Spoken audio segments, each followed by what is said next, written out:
Hey friends, Leigh Brown here with My Kitchen, My Rules. So welcome back, and I've got a really good recipe for you today when you need a special something in your kitchen. And I don't know what that special occasion is for you. It could be that your family is coming to stay. It could be that the family has come to stay and is now leaving. This could be Christmas morning, be whatever. We're gonna make homemade blueberry muffins, and these are ridiculously good. Now, I'll tell you where I got the recipe. I got it from my good friend Robert, and Robert and I have been friends for decades, and he is my soul friend. Well, we like to share books and things, and in fact, if you read my new book, Robert's had a big mention in it because I love him so much. So he texted me this recipe, and he said, honey, you got to feature this one. It's good. A lot of steps, but it's worth it. And I don't know about y'all, but sometimes if it's got too many steps, I tend to shy away. But anyway, it's worth it. Now, if you did not see the tip on prepping your muffin tin, that's on another video, so go check it out. You got to get them greased and floured up and make it like just look good so you don't leave the good part behind. You know, that's important. So what we're going to start with is our streusel topping. And the reason you got to start with this, it needs to set in the refrigerator to get right. And I have my glasses on because I have to read the ingredients, and y'all know that I tend to generally cook by feel. You don't get to do that with bacon. That's like messing with your chemistry experiment. And think about how much more fun high school would have been if we didn't have to measure anything with those Bunsen burners. Remember using Bunsen burners? I remember how horrified our chemistry teacher was the first time he let us use those. So anyway, we need a cup of flour.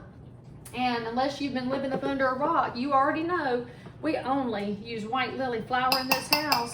And the reason I'm using a 1/4 cup measure is that's what's available to me at this particular moment in time in the kitchen. I cannot find my other one, but that's all right. You probably live that way too. So we have a cup plus a tablespoon. No, not yet. This is the streusel. Okay, so 1 cup of white lily all-purpose. And if you've never cooked with white lily flour, try it one time. Then you'll know exactly why it's different. I can't explain it. There's probably some science to it. It's beyond my pay grade. And then we need a 1/2 cup of light brown sugar. Y'all know the only brand I'm using in this house is Dixie Crystals. That's how I grew up. That's what my mama used. My grandmother, well, both of my grandmothers actually were Dixie Crystals people. This goes back a long way. They've been around since 1917, so only Claire knows how old I am. I won't tell. But you need a 1/2 cup of light brown sugar. You could use dark brown if you're needing to, but it's going to mess with the consistency because the consistency of dark and light are different. And by the way, if this stuff gets hard, just eat it like candy. It's very good. Okay, so there's a 1/2 cup of light brown sugar. We need some cinnamon. We need a 1/2 teaspoon. Frankly, I don't even really have to be measuring the streusel top, and this is not the specific stuff. I'm gonna put extra cinnamon in because I can.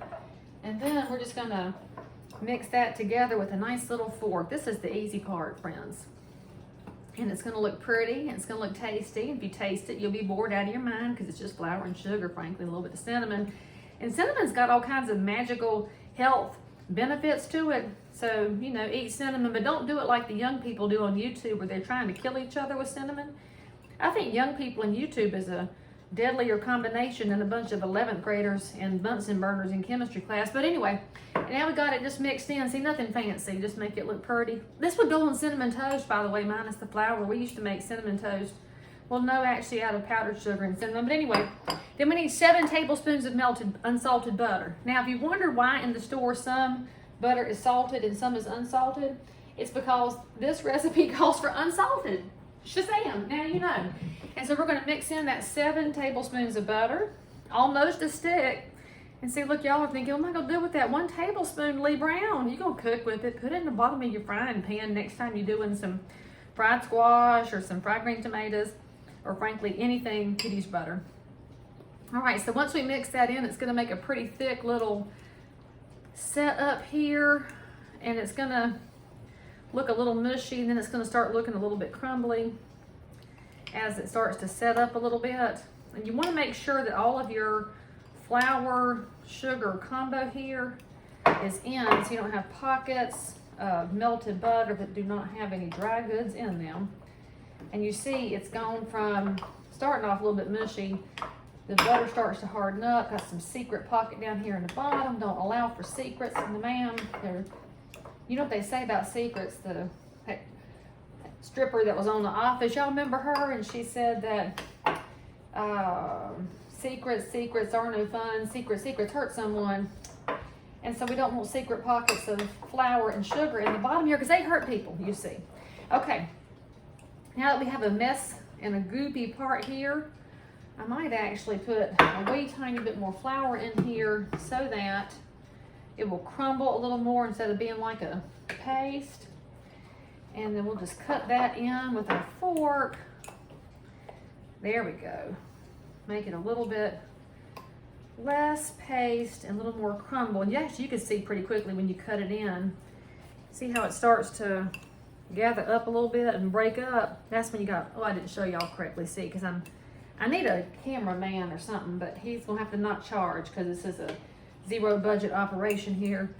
Okay, so got that done. Now we're gonna set that in the refrigerator for an hour or thereabouts, or whenever we're ready to use it. You know, it's all good. So I'm gonna make sure it's broken up. Look, I should use my correct grammar. I was being fussed at the other day for being lazy with my grammar.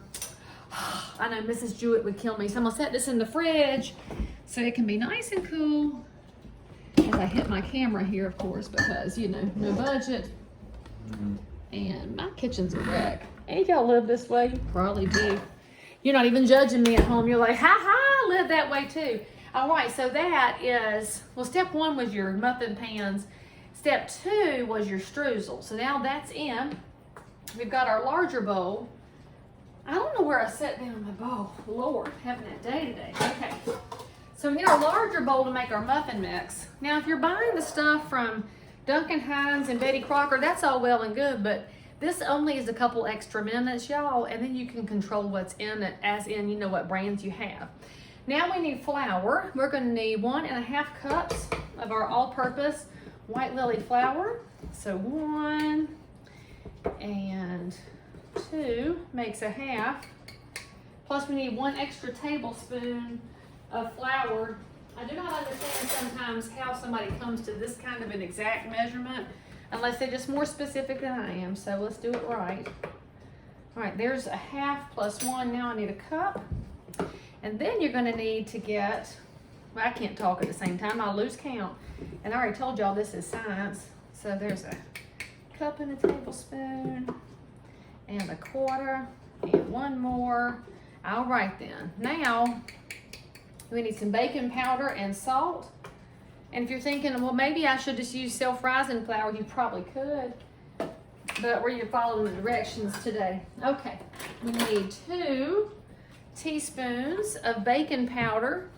I use Clabber Girl because, frankly, that's what they had at the grocery store. And I like the name, and I've been using it a long time. It seems to be good stuff. So there's 2 teaspoons of that. And then we need some salt, 1/4 teaspoon of salt. I do refuse to measure salt because I can actually measure this without a little spoon. And a 1/4 teaspoon is going to be yay much. I practiced. I told y'all before I'm watching Justin Wilson. He was so cool, the original Cajun cook. And then we need to get that mixed up a little bit. So we're just going to stir it in. Now you're wondering why you're stirring up all these dry goods. You have to disperse that baking soda and salt though if you want the chemical reaction to happen. It's going to cause it to turn from dough into muffins. Okay, so that's why you mix it up. Now we need to put our wet ingredients together, because one of the general most important things about baking is your wet ingredients don't get to be friends with your dry ingredients until you are good and ready, which is also a good thing to think about dating life with your teenagers. Don't let the things mix until they are good and ready. Okay. Now we need some Dixie Crystal sugar. We need 2/3 of a cup. So let's get 2/3. Oh, sheesh, I didn't measure that right. That was 1/3 of a cup measure. Okay, now we're gonna have to do math. All right, so if we used 6/3, that's a cup. I need a half again, right? Did I do that right? No, I was using the 1/4. That's correct. What did I do wrong? Oh, I didn't put enough light brown sugar in my streusel. I'm gonna have to toss some more in. Okay, we'll fix that in a second. Watch the bottom of your containers and you won't have these Leigh Brown moments. I blame the children. I used to be super smart all the time and sometimes it comes and goes. All right, anyway, back to what I was doing. 2/3 of a cup of Dixie Crystals granulated sugar. And if you're wondering why it's not in the Dixie Crystals bag, friends, you do not store your sugar in its bag when you're using granulate. It needs to be in a container to keep things out that might come into your kitchen somehow. And then we need 2 large eggs. And we've got our 2 eggs here. They were sitting on the countertop where y'all couldn't even see them. They're like a little secret over here hidden in the edge.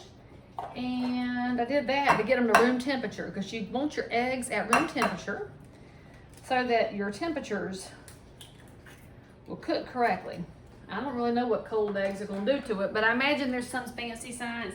And I imagine one of y'all is fixing to put it in the comments here and educate me, and you will then feel like you have helped the ground, and I will appreciate it ever so much. I guess I could Google it, but I'm over Google right now because they keep restricting my search results. Have y'all noticed that? They show you what they want to show you. And if you don't believe me, Google something controversial and see if they don't try and give you the other angle on it.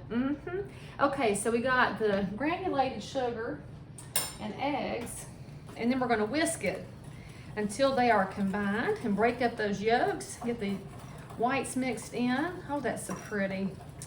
I do like a pretty yolk. Okay, now we're going to add in some sour cream. And don't judge. Just do what I'm saying, okay? This is kind of like parenting. Just do it.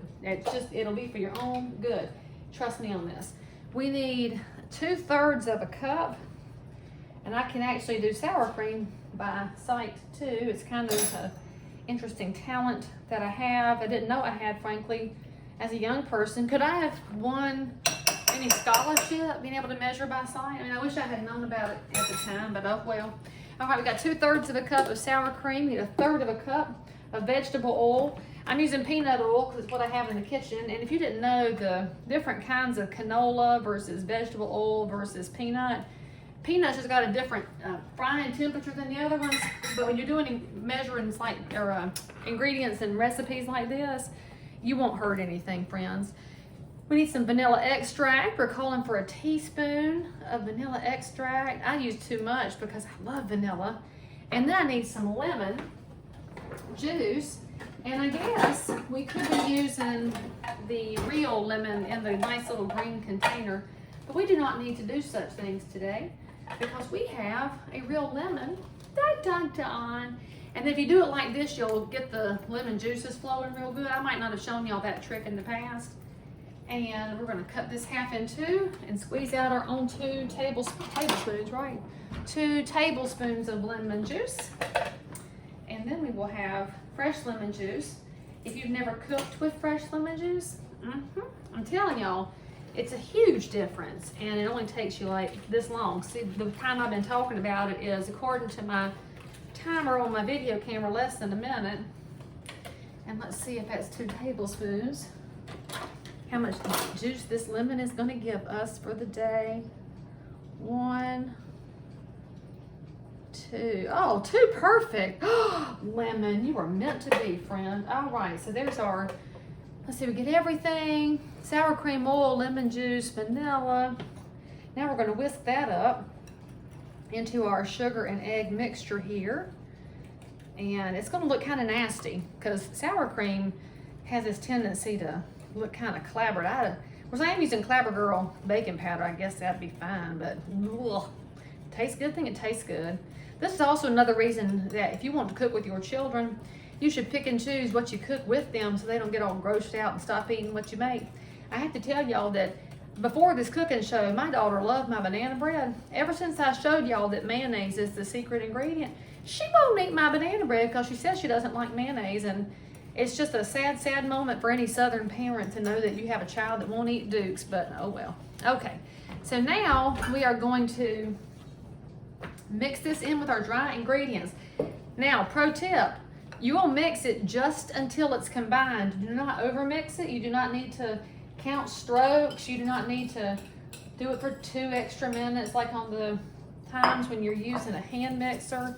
Just whisk it in till they're combined and your chunks of dry ingredients have gone away. So let's get it nice and mixed evenly here. And then you've got one more step to make it just so magical. Look, are y'all feeling like so relaxed now? Because I will tell you that using a whisk is probably the happiest moment I can have in any given recipe. I love using the whisk.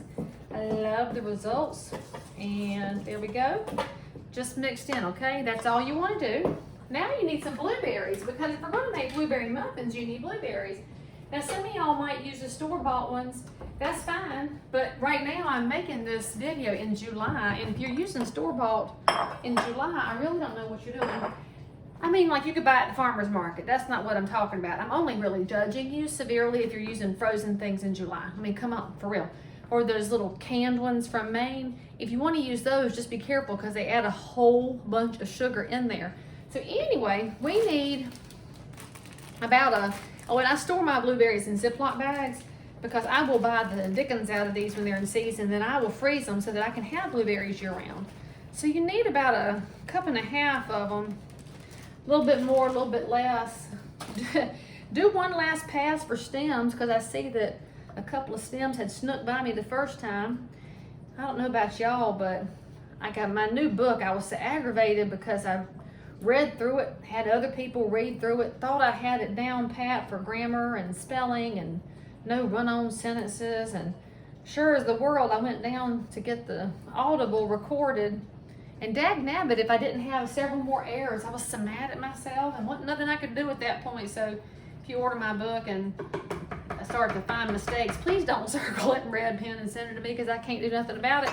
All right, now got your bowl of blueberries. Get a little bit of flour, maybe a tablespoon or so, and we're gonna toss them in this. Now, why do you do this? This is so they will float correctly in your batter, so they won't turn into a mushy mess, and you'll have some little pockets of just blueberry delight. I mean, it's legit crazy. So just kind of roll them around in there till they look like this. And then you're gonna be tempted to eat them, and you're gonna be disappointed, because blueberries coated in flour don't taste as magical as they look. They're just doing their job.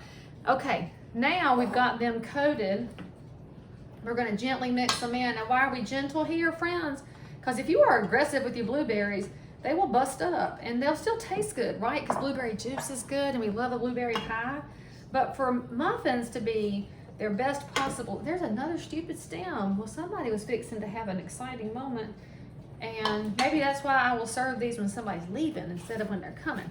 Anyway, mix it in so that when that magical homemade moment comes, you will see the difference. This right here, this ain't coming out of a Betty Crocker or Duncan Hines box of dried mix, y'all. You got to do this by yourself at the house. Okay, now we're gonna put this in our muffin tins. Look, it's a lot of steps, right? I'm gonna have to clean my kitchen, because I got other things to make today too, but it's all right. It's worth it. See, y'all are worth it. My family is worth it. Frankly, I'm worth it. And I don't really know what cocktail goes with blueberry muffins. I have to think of something. So if you know something that goes with blueberry muffins, you should add that to the comments, because some of y'all are probably wondering right now, Leigh Brown, where is the adult beverage component of muffins? And I don't really know. So help a sister out. Now, when you're putting this into your muffin tins, if you've never made homemade things before, you do not go.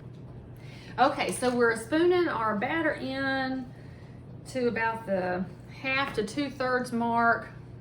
Frankly, if you're not getting enough batter out of this to fill all 12 muffin tins, you might be overfilling, because this is legit like just right for a 12-tin recipe. Now, after we put our 2/3 of batter in these cups, we're going to do our next step, which is putting the streusel out of the refrigerator and on to the muffins. By the way, make sure that your oven is at 400 degrees. I know you're expecting 350. That's not happening for you today, so you're going to have to break out of the mold. And so we'll be back in just a second, ready to put the streusel on the top so y'all can get the final touches ready. Okay. So if you remember from before, when I was telling y'all that I wasn't sure about my measuring because I used the wrong size for my, my streusel topping for my sugar, I tasted it, because when you're cooking in your kitchen, you can make executive decisions. And so I don't think it needed any more sugar, so it's just gonna have to be fine. So now we've got our muffin tins full. Get out your streusel and just kind of break it up with your fingers till it's nice and crumbly, and put a nice layer on the top of each muffin. Again, this is that special moment that you cannot replicate with the box mix. Next step, put it in the oven at 400 degrees for 5 minutes. Just 5. Now some of y'all are thinking, Leigh Brown, you're crazy. No, 5 is your starting point, you see. After 5 minutes, you're gonna drop your heat to 375, and then you'll cook it for 20 minutes or until the toothpick comes out clean. And as y'all know from making your own baked goods, that's what tells you if the center is done. So you should always have toothpicks in your kitchen. See how this gets all hard and crumbly looking? That's what makes it streusel. So after I see y'all next, we should be looking at a finally done tin of amazing blueberry muffins that will make people think you love them extra. So I'll see y'all here in about 25 minutes. And I love how y'all give me feedback all the time on how I could be a better set. So this is the before they go in the oven. And then next you'll get to see after. All right, so you know how I told you before that these could be a wonderful treat when somebody comes and also a treat when somebody leaves? It reminded me that my friend Gloria sent me these fantastic tea towels. This one says, "Dear Karma, I have a list of people you missed," and I've got a list. And by the way, we did read all the names on here. Mine don't match exactly. And then she also sent me this fun one that says, "Wash your hands and say your prayers because Jesus and germs are everywhere." And I don't know why washing your hands is unique to coronavirus time, but anyway, check this out, y'all. This is ridiculous. I kind of feel like a genius for making these muffins. Every time I make something like this, I feel magical. You too can be magical with a few ingredients, a little bit of love and a little bit of afternoon. So anyway, subscribe for more. Give me some love in the comments if you want a Dixie Crystals coupon. I still got a couple left, and I'll see you next time.